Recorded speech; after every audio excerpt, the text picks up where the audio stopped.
Madame Landio-Farine, nous sommes à Mitry-Mory et qui reçoit aujourd'hui l'Adaptathlon. Alors, l'Adaptathlon, qu'est-ce que c'est? C'était une idée que nous avons eue il y a quelques années de fédérer autour de notre envie de pouvoir permettre aux enfants en situation de handicap physique ou mental d'avoir une pratique sportive, de fédérer nos clubs associatifs et de se questionner sur leur pratique. Ça fait malheureusement quelques années qu'on n'avait pas pu le tenir à cause du Covid, donc on est très heureux de reprendre attache avec ce grand rendez-vous qui permet aux partenaires institutionnels, aux partenaires associatifs et aux clubs sportifs de se rencontrer et de regarder comment ils peuvent adapter leurs pratiques sportives pour accueillir, soit en milieu inclusif, soit sur des créneaux dédiés, des personnes ou des enfants en situation de handicap. D'accord. J'ai vu que nous avions également une belle représentation du conseil départemental avec Madame Broswick et Madame Boucry.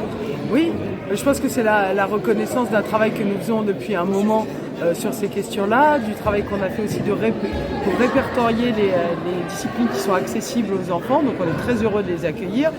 On les enjoint maintenant à nous aider un peu plus dans le développement de ces pratiques, que ce soit en développant la possibilité d'avoir des ressources pour l'accès aux droits des personnes en situation de handicap, mais aussi pour aider le milieu associatif et les bénévoles à se former ou à acquérir du matériel, parce que c'est aussi de cela dont on a besoin. Et ça, c'est une très belle chose de les avoir aujourd'hui et de leur avoir montré l'énergie qui est déployée dans cet adaptathlon. Puis je suis aussi très fière des parrains et marraines que nous avons, parce que ce sont deux sportifs mitriens, un en judo et une en volley assis. Et donc c'est pour nous beaucoup de fierté que d'avoir des champions aussi qui montrent le chemin, de dire voilà, on peut pratiquer en amateur, mais on peut aussi performer quand on est en situation de handicap. En tout cas, c'est la poursuite d'un travail parce que ça n'est jamais abouti et donc c'est la mise en lumière d'un travail qui se fait au quotidien. Madame et qui est aussi celui de beaucoup de bénévoles que je veux saluer très chaleureusement. Alors vous avez parlé des enfants, mais je suppose que le champ d'action se limite pas aux enfants, ça concerne adultes, oui. Adultes également. Adultes également, forcément, puisque la pratique sportive aujourd'hui, on la déploie pour les enfants, pour les adultes et même pour les seniors. Il faut de la même manière que les personnes en situation de handicap y aient accès. Merci beaucoup, Madame Landio-Farine. Merci. En fait, Madame la maire nous a invités, Bouchra Fenzar et moi-même, à venir voir un petit peu ce qui se passait sur ce territoire. L'idée, le projet du département est de favoriser l'exercice de la pleine citoyenneté des personnes en situation de handicap. Et en fait, ce gros projet politique passe par l'accès à la culture et aux arts, c'est ce qu'on a vu par le lancement du pôle arrêt handicap, et également l'accès aux pratiques sportives. Et donc dans ce cadre-là, nous sommes intéressés de voir ce qui se fait sur ce territoire, où un projet est dédié à la mise en valeur des associations qui offrent la pratique des sports aux personnes en situation de handicap et évidemment qui de ce fait favorise et incite peut-être les autres associations qui ne le font pas encore à réfléchir à comment ils pourraient adapter leurs activités aux personnes handicapées. Et donc c'était cette opération-là que nous souhaitions encourager au nom du conseil départemental qui souhaite être acteur aussi sur cette cause. Et quels sont les moyens qui sont mis en œuvre justement par le conseil départemental? Alors aujourd'hui, sur la partie sportive, c'est ma collègue Bouchra qui vous en parlera. En termes d'accompagnement des personnes en situation de handicap, l'idée ce sera de faire savoir et de communiquer aux personnes en situation de handicap quelles sont les structures que nous sommes en train d'identifier. Donc il y a une cartographie qui est en train de se faire pour que les personnes en situation de handicap et leurs familles puissent aussi savoir où est-ce qu'elles peuvent elles-mêmes pratiquer ou accompagner les personnes qu'elles aident en tant qu'aidants. Et après, nous verrons s'il y a un certain nombre d'accompagnements et de soutien, y compris financiers, à faire, notamment par l'acquisition ou la location de matériel ou favoriser la formation, parce que ça nécessite peut-être parfois une formation soit des dirigeants, soit des éducateurs des associations sportives. Nous réfléchirons à comment faciliter cet accès l'accès à cette formation pour les clubs. Merci beaucoup et bonne journée. Merci.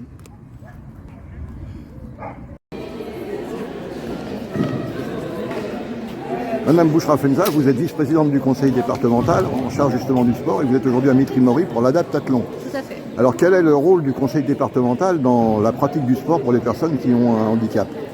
Pour nous aujourd'hui, notre rôle primordial, c'est de créer, on va dire, un territoire un peu constant sur le sport pour porteurs de handicap, pour être sûr que n'importe où dans le département, les porteurs de handicap puissent trouver une offre à leur disposition.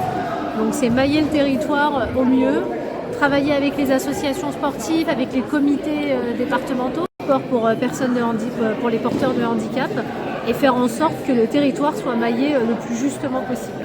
D'accord. Et alors quels sont matériellement les moyens mis en œuvre? Alors aujourd'hui, on a travaillé justement sur déjà une cartographie de la Seine-et-Marne. On a embauché une personne au sein du conseil départemental qui est monsieur. Donc si je comprends bien, vous êtes actuellement plutôt dans une phase de repérage. Tout à fait. La phase de repérage est quasiment terminée. La cartographie est faite. On sait exactement quels sont les clubs aujourd'hui qui peuvent accueillir les porteurs de handicap.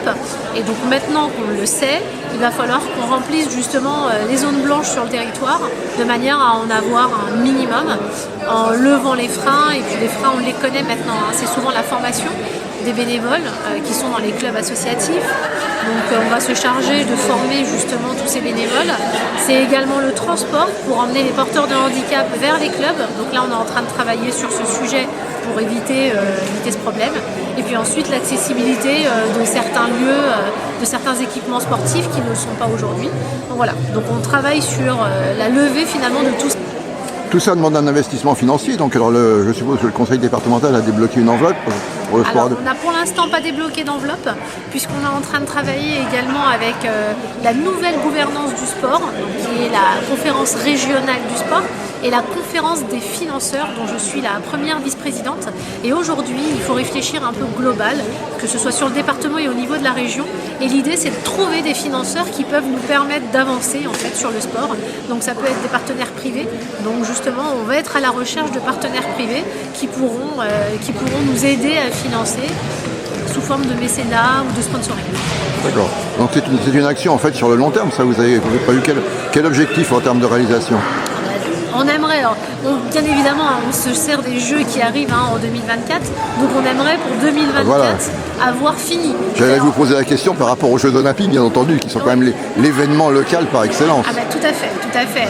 Première fois que la France organise des JO paralympiques, donc on veut vraiment surfer là-dessus et de manière à promouvoir cette action et finir pour les JO.